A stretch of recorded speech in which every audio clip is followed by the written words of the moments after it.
Hi friends, welcome to அக்ஷர்.com. சமைக்கிறதுக்கு time இல்லையா, இல்லை ஒரே மாதிரி செஞ்சு அழுத்து போச்சா, இல்லை என்ன செய்யறதுன்னு குழப்பமாக, சமைக்க மூடே இல்லாத டைமில் டக்குன்னு 10 நிமிஷத்தில் செய்கிற மாதிரி ஒரு ஈஸியான டேஸ்டியான சைட் டிஷ் ரெசிபி தாங்க எப்படி செய்யறதுன்னு பார்க்க போகிறோம். அதுக்கு வானலை சூடு பண்ணியிருக்கேன்.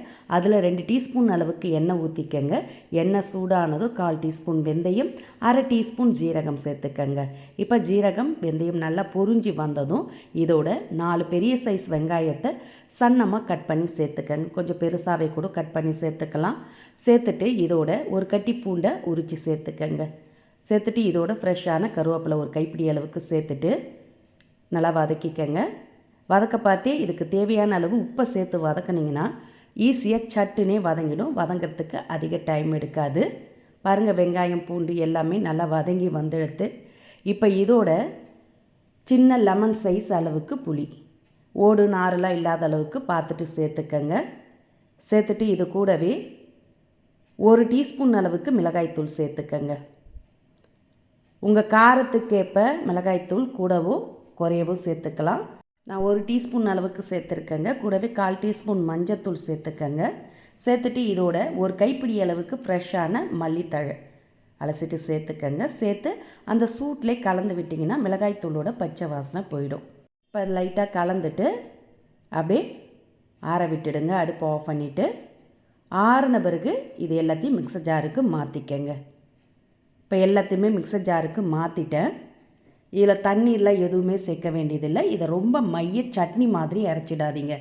ஒரு 2-3 பல்ஸ் மூடு விட்டிங்கன்னா போதும். இது மாதிரி கொரகொரப்பாக இருக்கும். இது மாதிரி ஒன்றும் பாதியமாக அரைப்பட்டு இருந்தால் தான் சாப்பிட நல்லா சுவையாக இருக்குங்க. இப்போ ரெடி ஆகிடுது. இதை அப்படியே ஒரு மிக்சிங் பவுலுக்கு மாற்றிக்கங்க. இது மாதிரி மிக்சிங் பவுலில் மாற்றிட்டு இதுக்கு ஒரு தாளிப்பு ரெடி பண்ணி ஊற்றுனீங்கன்னா சட்டுன்னு ஈஸியான சைடிஷ் ரெடி. இதை காலைல செஞ்சிட்டிங்கன்னா போதும். இட்லி தோசைக்கு சூப்பராக இருக்கும். சூடான சாதத்தோடு பிசைஞ்சு சாப்பிட்டிங்கன்னா அட்டகாசமாக இருக்கும். நைட்டு சப்பாத்தியோ இல்லை தோசையோ எதுவோடு சேர்த்து சாப்பிட்டாலும் பிரமாதமாக இருக்குங்க. இப்போ தாளிக்கிறதுக்கு குட்டி கடாயை சூடு பண்ணியிருக்கு. அதில் 2 டேபிள் ஸ்பூன் அளவுக்கு நல்லெண்ணெய் ஊற்றிக்கங்க. எண்ணெய் சூடானதும் 1 டீஸ்பூன் கடலைப்பருப்பு, 1 டீஸ்பூன் உளுத்தம்பருப்பு, 1/2 டீஸ்பூன் கடுகு சேர்த்துக்கங்க. கொஞ்சமாக ஜீரகம் சேர்த்துக்கங்க. சேர்த்து இப்போ பருப்பெல்லாம் நல்லா செவந்து கடுகு ஜீரகம் பொரிஞ்சு வரட்டும். பொரிஞ்சு வந்ததும் இதோட ஒரு 5-6 பூண்டு தோலோட ஒன்றும் பாதியமாக இடித்து சேர்த்துக்கங்க. நல்ல ஃப்ளேவர் மணமாக சூப்பராக அருமையாக இருக்கும்.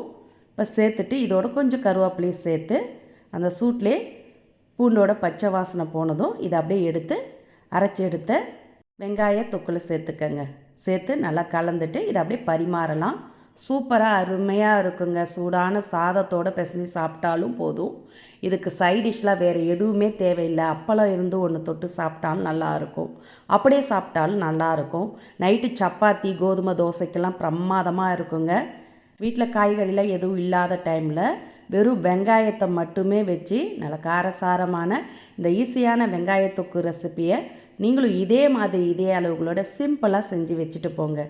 எல்லாருமே விரும்பி சாப்பிடுவாங்க. தட்டை கூட கழுவ வேண்டியதில்லை.